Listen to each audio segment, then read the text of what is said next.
আলহামদুলিল্লাহ আমার গিমা কলমির বীজ অধিকাংশ গজিয়ে গিয়েছে। দেখুন, এই গজিয়ে গেছে এ কারণেই যে আজকে আমি গিমা কলমির চারা লাগিয়ে দেব। আর এই পাশে এইটা আছে হচ্ছে এর নিচে পেঁপের চারা, এই পেঁপের বীজ আছে দেখুন, এই যে কালো কালো বীজ আছে, এটা হচ্ছে ঢেকে দিয়েছি।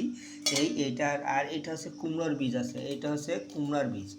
হ্যাঁ, যে উচ্চ ফলনশীল যে কুমড়ার বীজ, এই বীজগুলো আছে। এই বীজগুলো গজানোর পরে তারপর আমি বীজতলাতে দিয়ে দেব এবং আজকে এইগুলো লাগিয়ে দিতে হবে। এটা হচ্ছে খুব আস্তে লাগাবেন, যেন না হয়। তা আমি লাগানোর পরে দেখাবো যে আসলে এটা গিমা কলমি খেতে খুব চমৎকার, হ্যাঁ, অত্যন্ত চমৎকার। এই যে এখানে লাগাই দেব যে লিচু গাছের যে গুঁড়াটা আছে, অনেক ফাঁকা জায়গা আছে, আজকে এখান থেকে ব্যবহার করি। খাওয়ার পরে লিচু গাছটা বড় হয়ে যাবে। এই যে আবার লিচু গাছের দেখুন, এই যে সুন্দর কচি পাতা গজিয়েছে কয়েকদিনের মধ্যে। তা এখানে লাগাই দেব গুঁড়াতে, দেখা যাক কী হয়।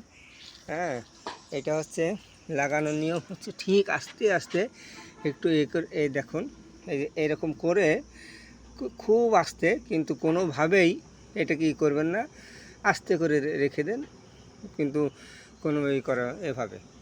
ভালো থাকুন।